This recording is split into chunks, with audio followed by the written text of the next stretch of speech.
Well, I'm Mike Wheeler. I'm the Director of Animal Support Services for Cabot, Arkansas. I'm also the treasurer, past president of the Arkansas State Animal Control Association, the vice president of the National Animal Care Association. This is my contact information. That is my cell phone number. So feel free to utilize that anytime you need to. And there's also my email. But the phone number and email are the most important things on this slide. Thank you, Jason.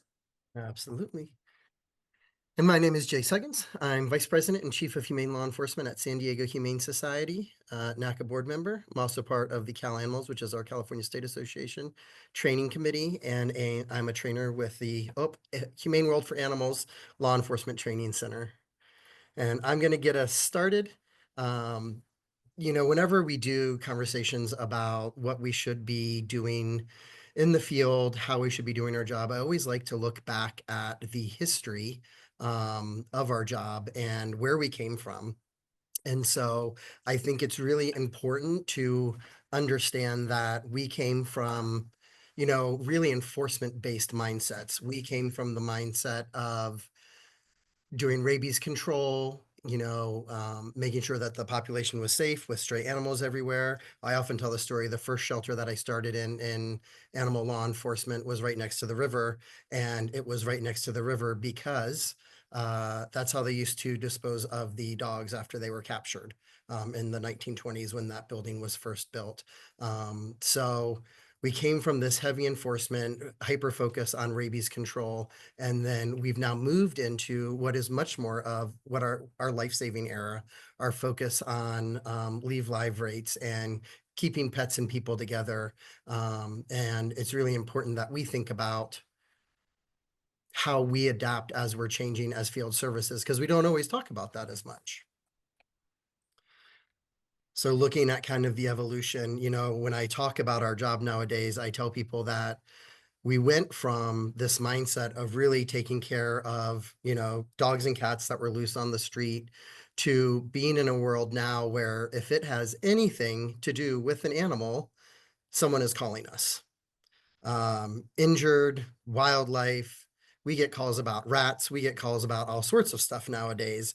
If it's animal related, someone is calling us and asking for animal control, humane law enforcement to come out and handle that. And so I'm excited to get the opportunity to chat with Mike today about what is that growth? What is that evolution for our profession? And I would like to start real quick with the word cloud. So if this works appropriately, when I click my little arrow here, a QR code is going to come up. You can use your phone to look at the QR code, and it should take you to a link. And I'm going to ask you to fill in what is your biggest barrier to returning pets home from the field, because that's going to be our topic today.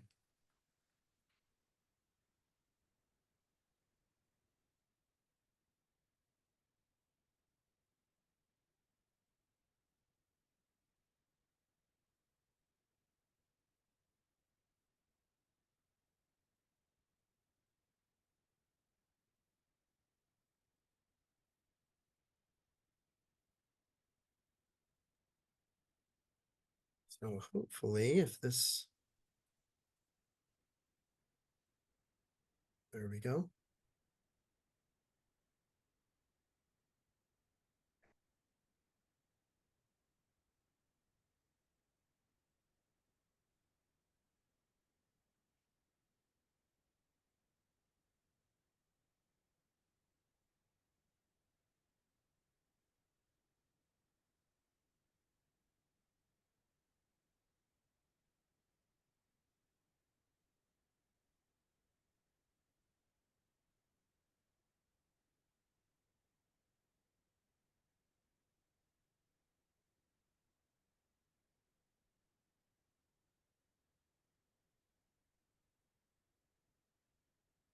Looks like lack of identification is winning here.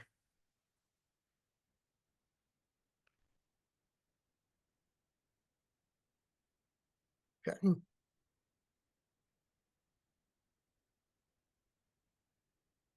Reoccurrence. Staffing. We're going to talk about staffing towards the end here in just a minute. Okay. So thank you all for that. I took a quick picture so we can track that. And then what are the reasons? So why is return to home important? Why is it important for us to focus on RTO?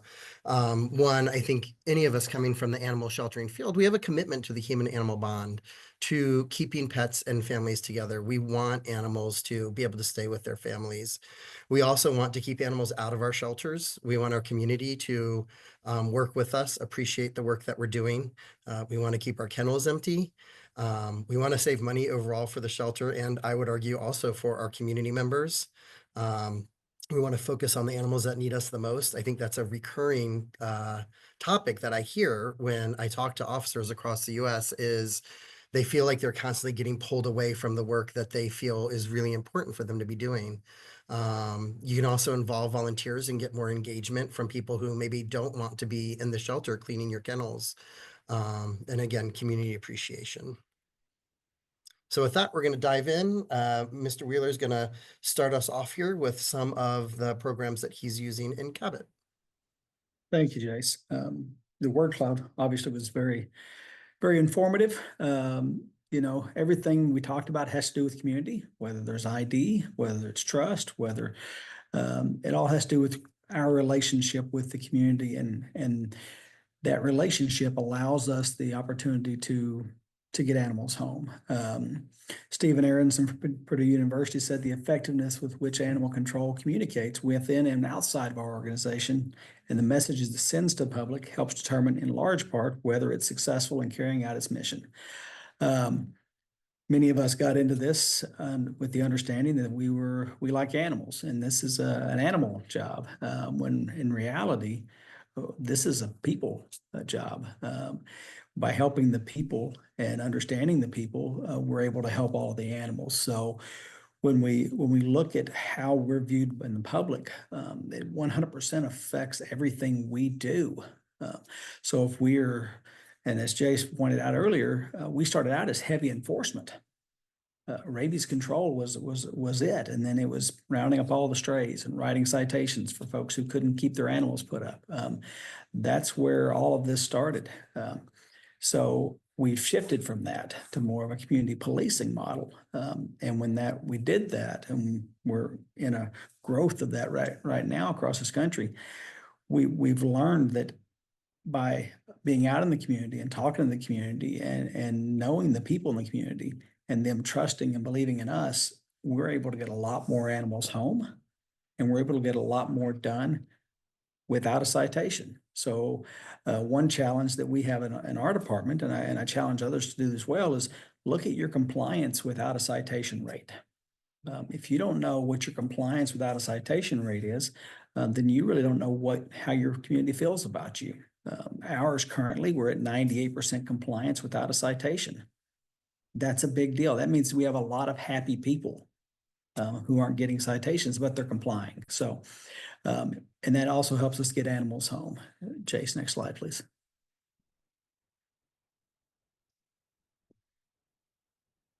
So when we talk about keeping families together and returning to home, there's some basic information you should know.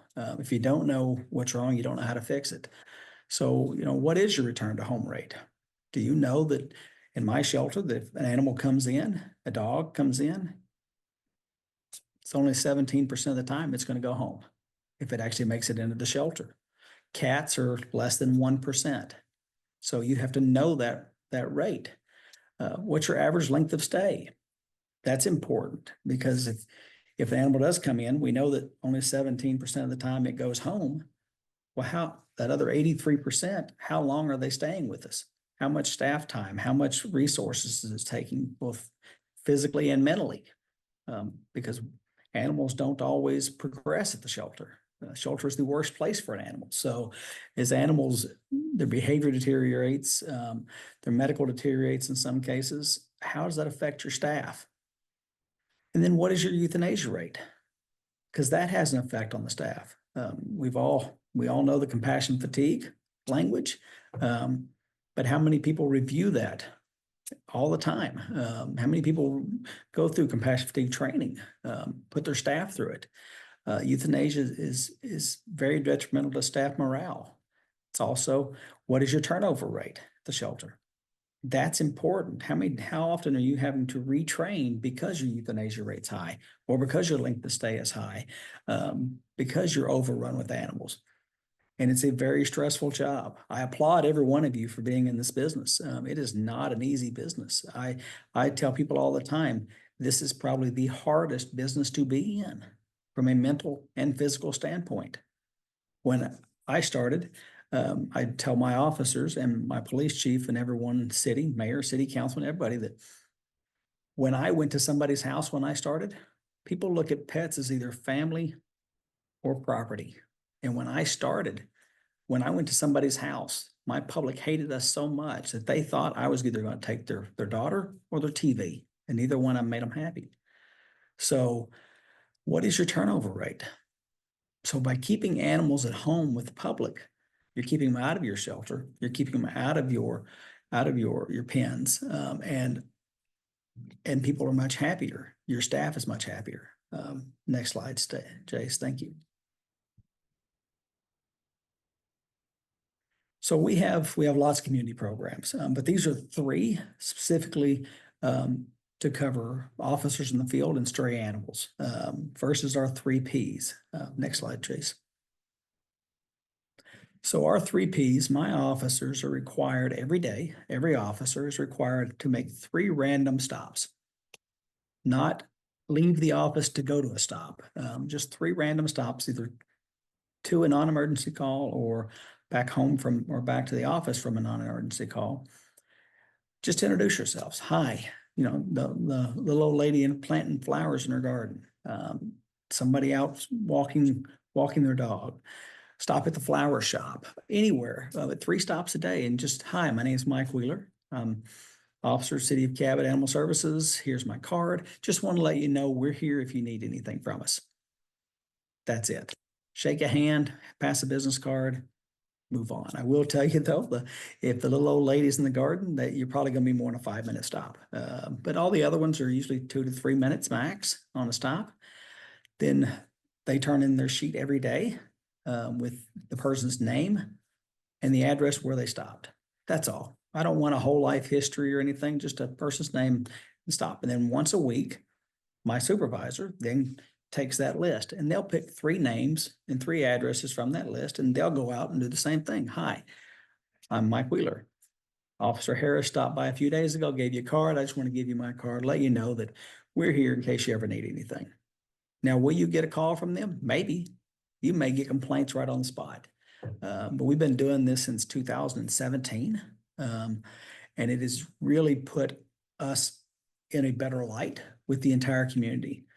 Because now every time we're stopping to talk to somebody, it's not because we have an issue with their dog. It's not because there's any issues at all, but they know us now. It's a lot harder to be angry at somebody when you know them face to face, when you shook their hand, when you got their business card. And then along with that, after my supervisor does that once a month, I take 3 people's names off the list because I'm a little busier than they are. Well, I say that, they may not believe so, but I take 3 names off of the month-long list, and then I go out personally and introduce myself. And it has made such an impact. So now when we go out in a community, and let's say we do pick up a dog, and we go knock on our 8 to 10 houses around doors, they're actually answering the door. Not only are they answering the door, they're happy to tell us where the dog belongs because we're here to help. And when you come at it from a way of, this is what we can do for you, rather than what you can do for us, the public likes that so much better. They feel so much more comfortable with you. I always tell my officers and my employees, we're going to do what's right, not what's easy. Because obviously for my officers, it's much easier just to grab the dog up and run it to the shelter and drop it off with somebody else and move on. But what's right is to talk to the neighbors and see if you can't get the animals back home. So that's our 3 Ps program, 3 positive contacts. Look, I had no better name for it. 3 Ps sounded good, so that's what I went with. I'm still looking for somebody to give me a better name, and I'll take it. I'll steal it just like we do everything else. But it does make a difference. And realistically, it's less than 15 minutes a day for your staff. And I can promise you your staff waste more than 15 minutes a day. Mine does. And I pay them and they're still wasting time. So 15 minutes is not going to hurt your budget. Jason, we can move on to the next one, please. Thank you. Now, we also have a Fences for Fidos program. When I built this program, I didn't realize there was actually a company called Fences for Fido. So I'm not trying to do any trademark stealing here, just so anybody's aware. We have, I have a story, and if you come tomorrow, I will tell you the story. I promise not to cry on this, so I'm not going to go through the story, but I had an issue that I can, like I said, I'll discuss tomorrow during office hours. We can talk about that. But all of my officers carry a fence repair kit in their vehicle. It's simple: bag, hammer, nails, 3 locks, wire cutters, and baling wire. If you don't know baling wire in the South, that's like duct tape, only it's metal. It'll fix anything, and we use it that way. So if my officers find an animal running loose and we know where it belongs with, we see a fence knocked over or somebody may have knocked a gate open or something, we will do a temporary repair, temporary being the key word there. We are not repairing full fences, although if you have the funds and resources, please do all you can do for them. But we put the animals back in, we wire the gate shut or wire the fence closed. We'll put a note on a door tag on their door and simply say, hey, Mike Wheeler, I was out here. Your dogs were out. We put them back in the fence. Could you please contact us when you get home? So we want to make sure they're still there. I'm not asking them to contact me because they were in violation of their animals running loose. I'm asking you to contact me so that we can verify and make sure your animal's still safe in there. That saves me from having to take the animals in. It also saves the city money from having to provide the vaccinations and food, but it also, your community doesn't have to pay the impound fees to get them out. I like to say I can speak for a lot of agencies when impound fees are not your entire budget. If you're living off impound fees, then we're probably looking at this the wrong way. There are other ways for you to get budget other than impound fees. But impound fees are a major reason people do not come and get their animals. Impound fees and fear of getting a citation. And in this case, we're not doing either. We just want the animals to be at home. Because if they're not at home, they belong with me. And if you don't come get your animal, then I have to find a new home for it. I have to care for it. It possibly gets sick and I have to treat it. And that's where your average length of stay comes in. If you know that your dogs are there for an average of 28 days, that means you've got some that go home the same day and some that have been there for 8 months. Do you want to take the chance that one of these dogs is going to be there for 8 months? I don't. I would rather they be home. So, and as far as costs go on this, everything was donated by a major lumberyard. So you all have those same major lumberyards and big box store places in your city or in a town next to you, and they would happily provide this to you with just a little recognition. So that was worked well for us. Go ahead, Chase. And I'll throw in too, if you have a local Home Depot actually has programs for donations. In both San Diego and Sacramento, Home Depot has donated stuff. And Home Depot is the group that donated this to us. And I normally call them out, but you never know. I'm waiting to get that letter.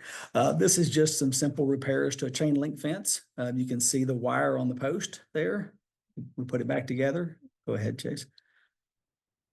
Some more repairs here, just simple baling wire. It is literally a 3-minute fix, folks. And once again, our people waste 45 minutes a day at least. And you put in the 3 Ps, now you got 30 extra minutes they can waste on fixing the fence. And this is just a gate that fell off. So we just rewired it top and bottom. Go ahead, sir. And Jace, I believe this is yours, isn't it? Yeah, so this was the team in Sacramento. This was a repair that we did on the outside of the fence. And one of the things, especially when it comes to fences, I really encourage officers to talk to the residents about what barriers are in place. For this particular household, the barrier was that she was on low-income housing and she had signed in her contract that she would do no repairs on the house or property at all without prior permission from the landlord. She had texted and she showed the officers text after text after text, phone call after phone call, asking the landlord to come out and help with the fence. And the landlord was being mostly non-responsive, kind of putting her off, and was not taking it seriously. So we went ahead and stepped in and we made the repair on the outside of the fence that covered a large hole of the broken area so that the dogs would stay in. So really talking to the people about like what's stopping you from being able to take care of this. If you need something that's longer term, you may get some insight and be able to find other ways to help. We actually also connected her in Sacramento with the rental housing inspection program, so that she could share her struggles that she was having with the landlord. And Yeah, then and the that, next one, say, Jason, that's a great point. I know there's a lot of questions about Home Depot in there. They provide us with some fencing material, mhm, but my community is wonderful.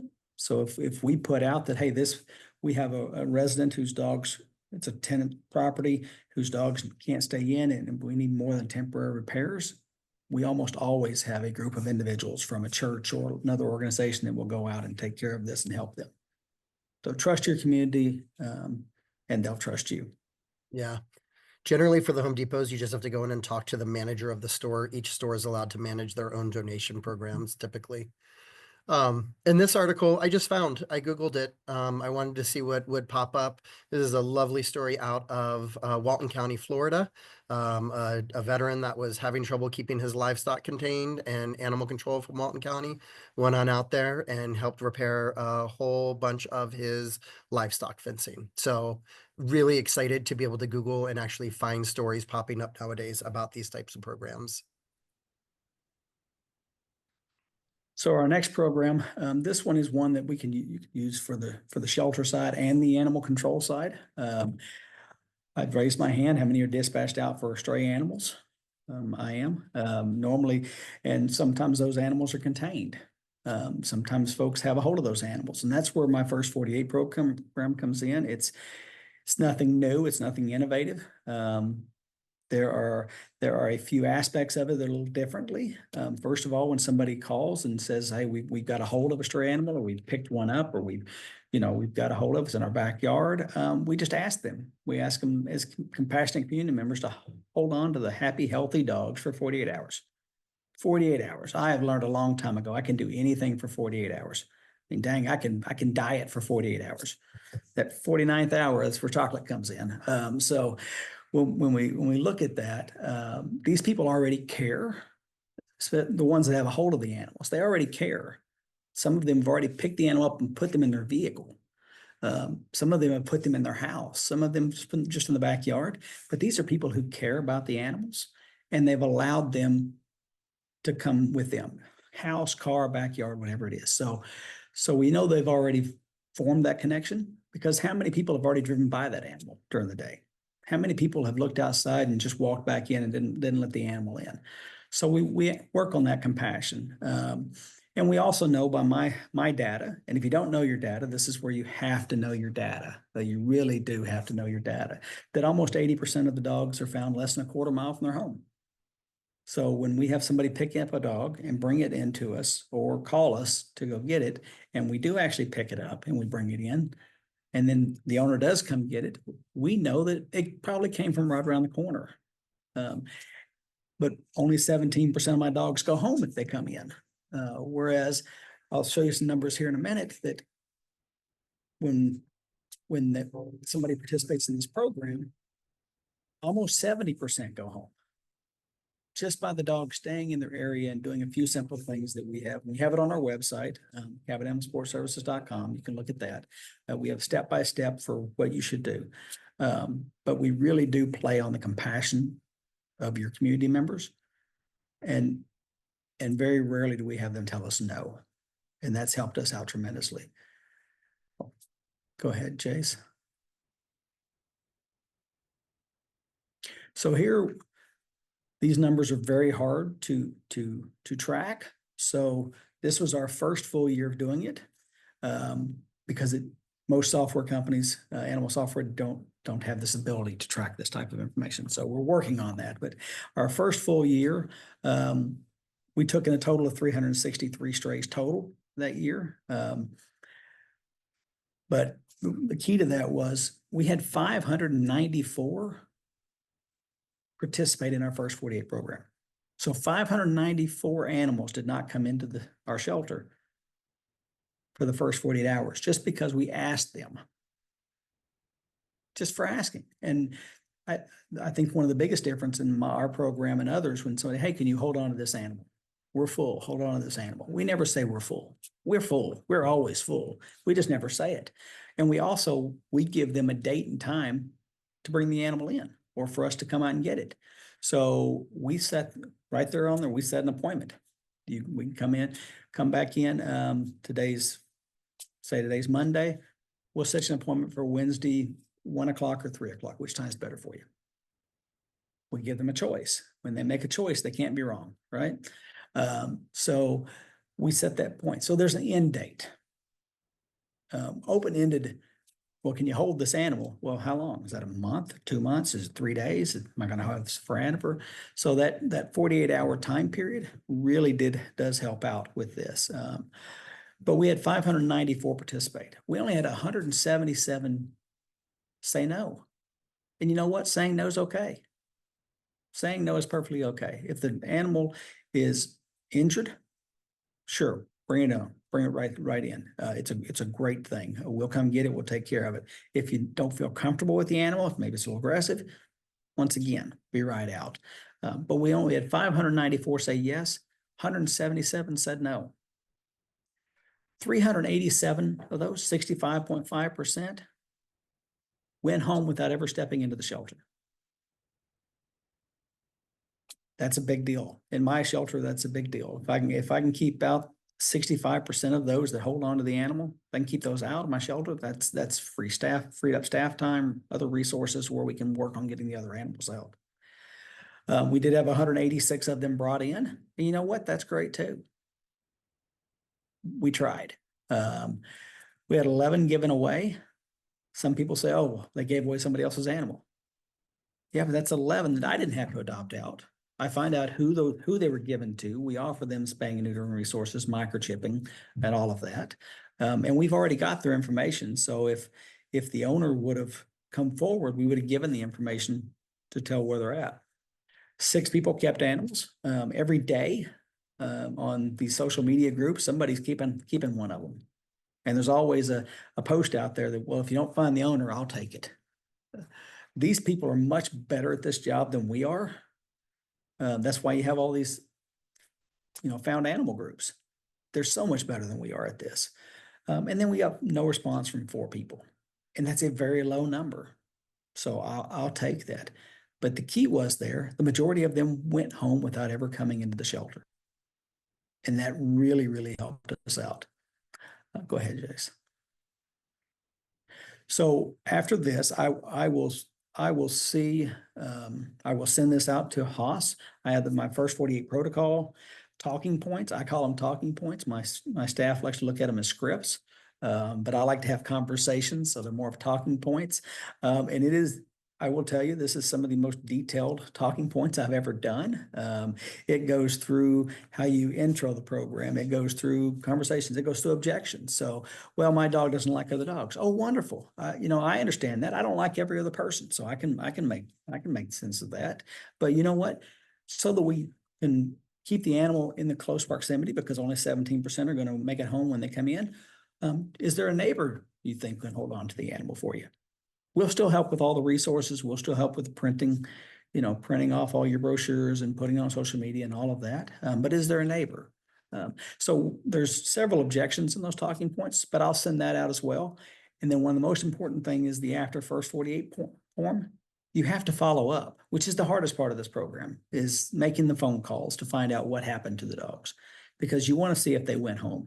And if they went to somebody else, you want to be able to provide that person with resources such as spaying, neutering, microchipping, things of that nature. But I'll send all that out, and like I said, we can go more discussion on that tomorrow if y'all would like to stop by.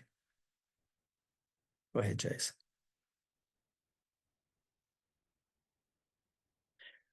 So I think ends me here, and you'll get back to the great Jace. Community is the answer to all your problems. So you always have to ask yourself these questions. Does your community trust you? Do you trust your community? Do you care about either one of these answers? I'm kind of a straightforward guy. If you don't care about either one of these answers, you should probably leave the business and make it easier on the rest of us. And that's harsh. It's probably not the Haas way of saying things. It's definitely not the HR way of saying things, but you have to trust your community, because without your community, you couldn't do anything you do. You couldn't get volunteers, you couldn't get fosters, you couldn't get donations, you couldn't get animals home. But your community also has to trust you, or else they're not going to step up and tell you who owns that dog. Anything of that nature. They're not going to trust you to, like Jay said, they're not going to trust you to tell you why they can't fix their fence, anything of that nature. So I appreciate you listening to my part. Jay's going to step in here and he's going to do his thing. Awesome. Thank you so much, Mike. Much appreciation. So I don't know if anybody remembers this banger from last year before, when Frozen 2 came out, Do the Next Right Thing.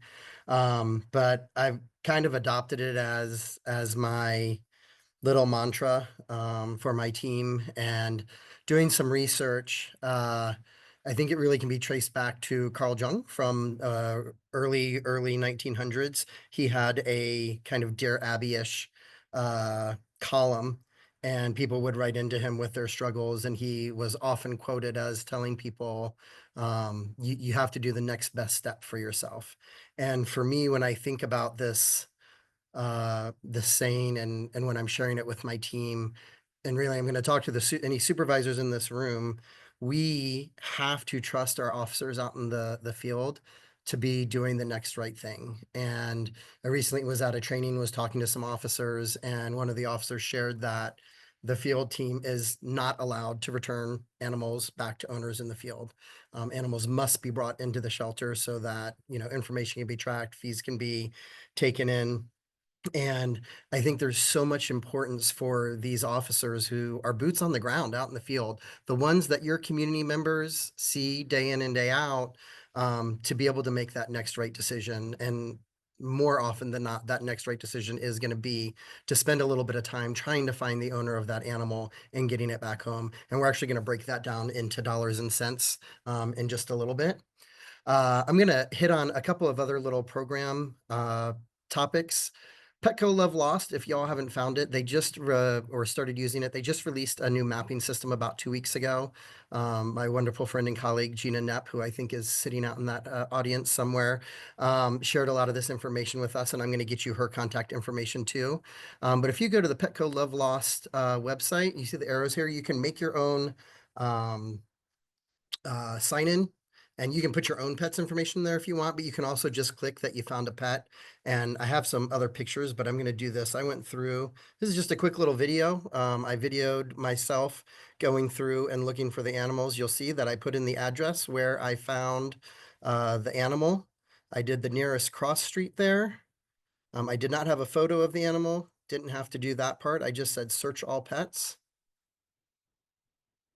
And you see Nextdoor and Neighbors popping up there. This map is actually pulling from both the Nextdoor app and the Neighbors app, the Ring Neighbors if you're not using that, and populating all of those lost animals into a map with pictures of the animals. And you can easily go in, you can zoom in to the exact area that you're in.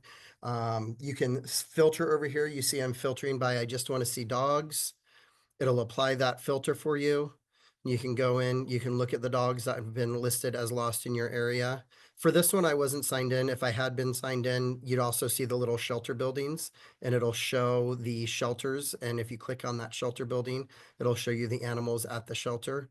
And here is it taking us to, it'll take you over to Nextdoor or to the Ring app to show you what information was shared by the owner, and usually has contact information down at the bottom too. So you can see here with the red arrow, you don't have to keep it in the map. You can also put it in the lists. If you put it in lists, you'll see all the pictures. It'll tell you if they were found listed on Nextdoor or one of the other sites. You can click on the information. You can see that the owner's information is there, email, phone number, the date the animal was lost, and a little description and note. So if you're not using that, 100% recommend that you start looking into Petco Love Lost, and I'll get you Gina's information in just a minute. But we're going to do another pop quiz here. If you can shoot that QR code and then pick your selection from the multiple choices, research has shown that what percent of lost dogs are found a mile or less from home? Missed that less part there.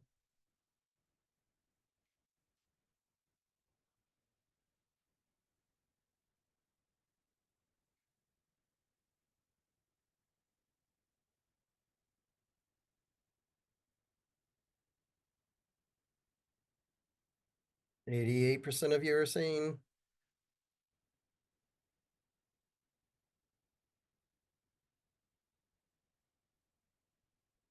So as you can see from the green there, it is 70%. 70% of lost dogs are found a mile or less from home. And then we've got one more for you.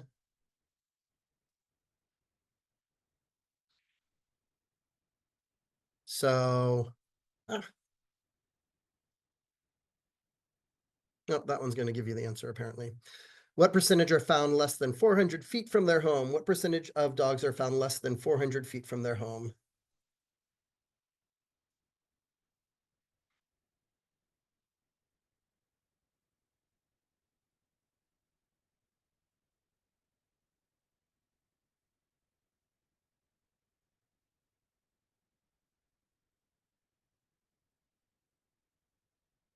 So it is 42%. 42% are found less than 400 feet away. So these stats show us why we should not be driving them miles and miles away to the shelters, and why we should be making every effort to try and keep them in the neighborhood where they are, because we know that statistically they live somewhere close to where they've been found. And this is information that I think is also important to share with your community too, so that they understand why it is that we want them to try and see if they can find the owner before bringing them into the shelter. Because like Mike said, I think shelter employees, field services officers, managers, amazing heroes throughout the United States. But putting animals in cages and trying to keep them healthy and get them adopted out is not the best option. Keeping them where they can get back home quickly is always going to be the best option for the animal, for the shelter, and for the community. So here's Gina's information, Petco Love Lost. If you would like to connect with Petco Love Lost and learn more about their mapping and processes, please 100% reach out to her, and she will be more than happy to get you connected. So the other thing, when it comes to officers out in the field, empowering them to do the next right thing, giving them time to go out and try and find an owner, it's important to use the human resources you have around you. And I don't mean that type of human resources. I mean these type of human resources. The type of human resources that know what's happening on the block, that are aware. A colleague of mine many years ago told me that, there is always someone on the block that knows everybody's business. And so when I think about Mike's 3 Ps, really those two concepts together can help you get a lot of information about what's happening in a neighborhood area. I tell people all the time, you can go to city council meetings, absolutely be seen. But if you want to know what's happening in the different neighborhoods within your community, go to the potlucks. When Mrs. Smith holds like a little neighborhood meeting in her garage and everybody brings some food, you want to be there. You want to be talking to them, because that's where you're going to get all of the information about where the different animals are, what issues might be happening. The other thing those type of meetings do is that it helps you set some understanding and expectations with your community, so they have a good idea of what you can and can't do. I talked earlier about how we get called for anything involving an animal, right? So when we're able to really have those conversations and set those expectations about, hey, I can't be called out here if you're having a rat issue, but here are the correct resources for that. They better understand what you will be responding to, how to get in touch with you over different types of situations. Another, option is, making sure once you find your dog to walk around with it a little bit, try and see if you can find the owner, see if you can find the neighbor who knows where that animal might live. And then also get to know the different markets and stores around a lot of smaller neighborhoods. People are going to be regulars at these stores. They're great places to hang up signage. when we started our free vaccine clinic in Sacramento, these were the type of stores we went and we posted the information about the vaccine clinics at, because we wanted those people who maybe weren't driving to Target or to Walmart or one of the bigger box stores further out. They were walking to their corner store. That was the group of pet owners we really wanted to connect with and get the opportunity to get their animals vaccinated. So making a habit to stop in and talking to the check-in staff, the owners there, people who are around, they're going to be a great source of information when you need it also. And then delivery drivers in the area, they often have a lot of information. We had a case at my last job where we had a video with a car in it, and we were desperately trying to identify the car.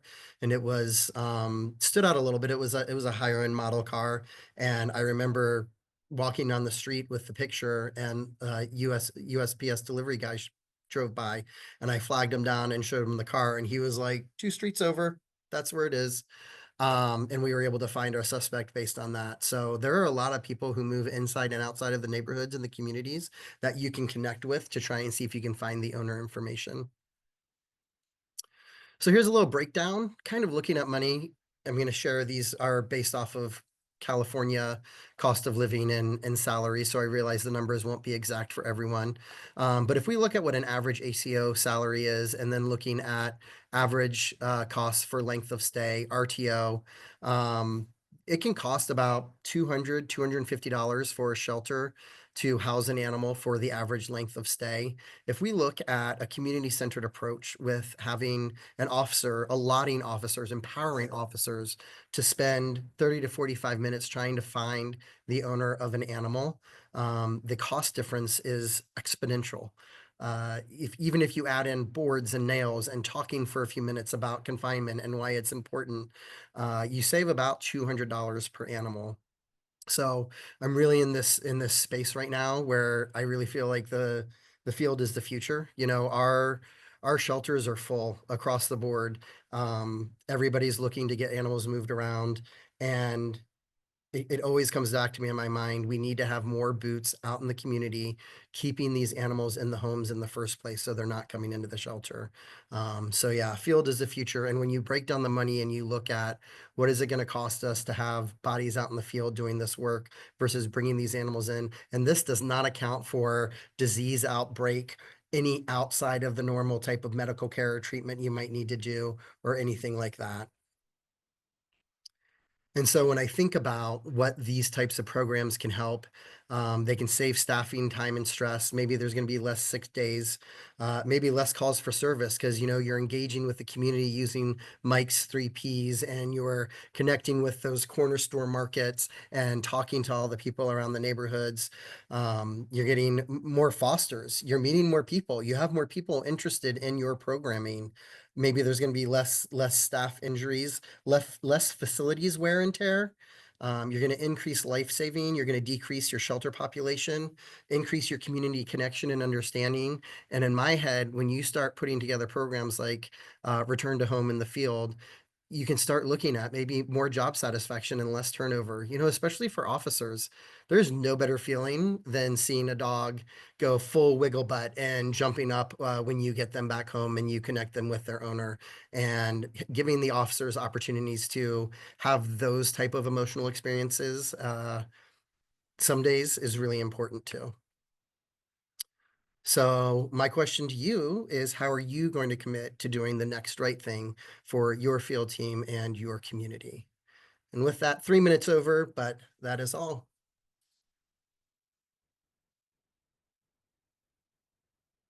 Thank you, Mike. Thank you, Jace. We really, really appreciate your expertise and walking us through so many such successful programs that are already underway in your communities. And thank you for kind of leading the charge in terms of reimagining what the role of animal control can look like in communities, really focus more so on, it sounds like, community engagement versus just enforcement. So we appreciate your time and energy here today. We do have 2 questions in the Q&A. So if anyone else has a question, please feel free to drop that into the Q&A function while we run through these. To kick us off, we would like to know first and foremost, Mike, how do you calculate that compliance rate? Can you walk us through that? Sure, I'm simple. I'm sure there's some data people who would like to throw a lot of equations at this. I'm just not. I take our total number of cases. I take those that have complied, those that have got citations, and those that have failed to comply and didn't get a citation, because sometimes, follow-up is not what it should be, unfortunately. And it's simple. The total number of cases divided by anything that's complied. So if I have 100 cases and I had 97 comply, that's 97% compliance. And my officers, along with a note, my officers also started to realize that when you point that back out to them, I've got one officer that has, a 65% compliance rate, and I've got another officer that has a 99% compliance rate. Obviously, they're not seeing different people. I mean, different individuals, yes, but not different groups of people. So maybe my new officer needs more training, or maybe my older officer needs to have more training, get on board, or be fired. There's that direct thing again. I'm sorry. But I mean, it allows me as a manager to understand what's going on, but it also allows my city council, my mayor, and everybody, because I give these numbers to them every year. It allows them to see that we're not out there just throwing the book at everybody. But our community also sees that, and much happier. The calls to the mayor's office have gone way down since we started tracking this. That's great. I know that makes their offices happy to hear that for sure. Yes. And then we also wanted to know one more time what you said the name of that tool or tape that you mentioned Oh, to help for the fence program, that's baling wire. It's BALING. It's like duct tape in the South, but it's really just a thin piece of wire that is strong. So, and all of your hardware stores will have that. It was pretty funny. NACA actually did a online survey on a bunch of Facebook pages, and the West Coast prefers zip ties and the South prefers baling wire. Yeah. So if you ask me, I will tell you that every fence kit has to have zip ties, but baling wire will work just as well too. I see a little bit of both here in Texas, so I guess we're the middle ground. Who knows? Right. And I want to do a quick shout out. Alex mentioned something in the chat. Yes, scanning, all officers should be scanning for microchips 100%. I realized it wasn't actually a slide in there, but every truck should have a microchip scanner. If you are having struggles with microchip scanners disappearing, something we've done here in San Diego is we use the Samsung Smart Tag. You can use AirTags too if you're Apple organization. And we just have we track all of our stuff. So if it gets left at someone's house or something, we can track down where it is and go back and find it. So. Thanks for making that point, Jace. I can hand this question over to you, Jace. Why do you think field services has not been looked at as a solution earlier? It seems like this conversation is relatively new, picking up steam, but what are your thoughts on that? I also tend to be fairly direct, but I honestly think okay. I think it's because we as field officers tend to just accept what things are. A lot of times field officers feel like they get left out. They're the redheaded stepchild. Nobody cares about the officers. And I really want to encourage and empower officers across the US, the world, whatever country you're doing this job in, to really speak up. Because in my personal opinion, like I said, everybody who works in this field is a hero. But yeah, Julie says improvising. We are the MacGyvers of everything animal. Officers are amazing problem solvers, and given the right tools and given the right opportunities and being empowered to become part of the solution and not just the capture and transport arm of animal welfare, really, I think could change the view in a lot of ways. There's a lot of parts of animal control and field services that we need to work on as an industry. We need to work on the mental health support. We need to work on engaging and getting officers to feel just as connected to these missions and these visions that we have. And so that's why I think it's because we haven't said anything, and we are really good at just being like, this is the job and I'm just going to go out and do it, and nobody really cares about what I think. And we really need to start speaking up and saying, no, we can help fix this. Well, and if I can piggyback on that, I'll be a little more direct. We also, as animal control officers, we were never given options. We weren't. All our national conferences and everything was all shelter-based. We weren't included. As you talk about the stepchildren type thing, although I hope everybody loves their stepchildren. It's a matter of we were never included. And part of that is our fault, Jace. As Jace said, part of that is our fault because we didn't step up and say we needed to step forward. I think NACA has come forward and Haas has come forward, and we've pushed that envelope and said animal control field services is one of the most important parts of animal welfare because we talk to more people and we see more people on a daily basis than any other department in any city, more than a police officer does, more than your shelter does. We're the front line, and I think that push has made others step up and listen, and we're all more inclusive now.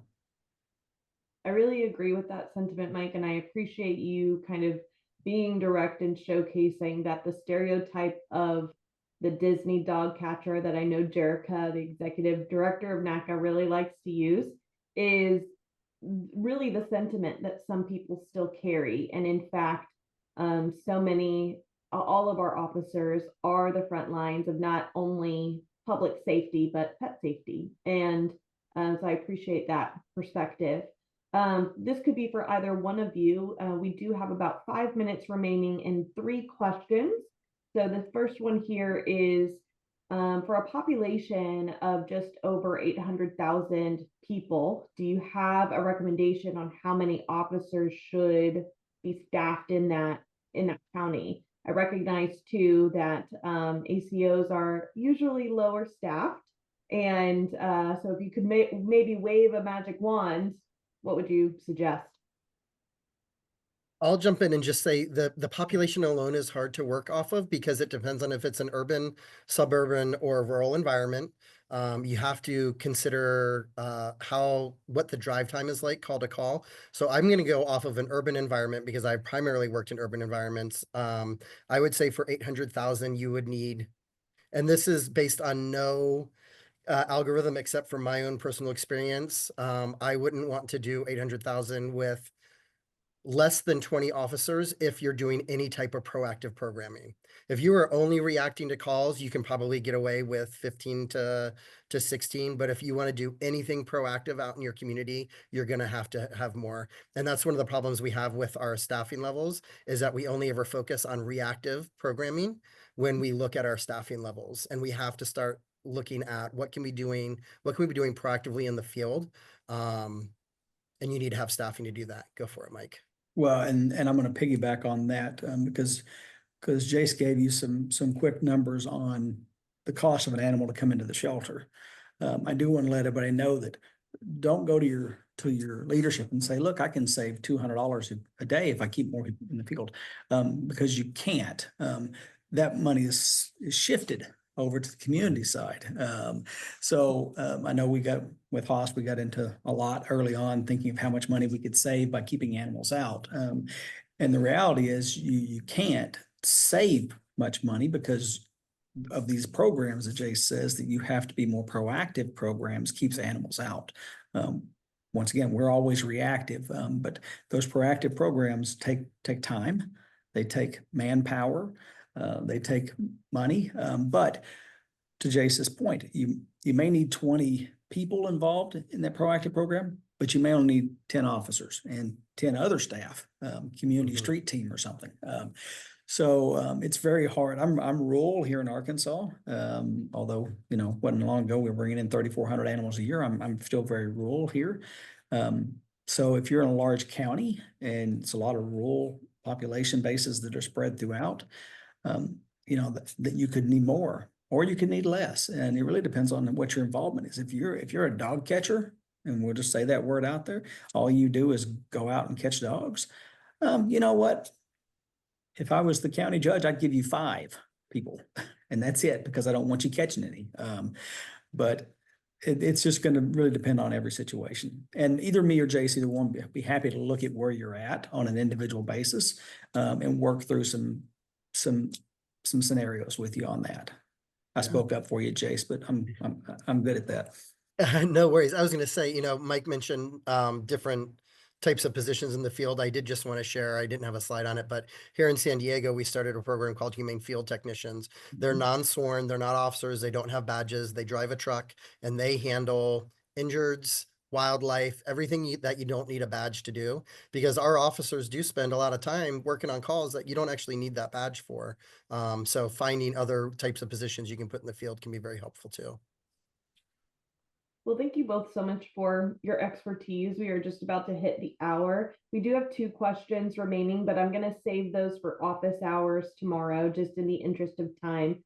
Apologize that we're not able to get to them now, but if you all are able to join us tomorrow, same time, Mike Wheeler is going to be joining our office hours, and registration information is going to be sent to all attendees following today's webinar. But if you do have additional questions or can't make it, please feel free to contact us at the email address just dropped in chat. It is hosproject@hosproject.org.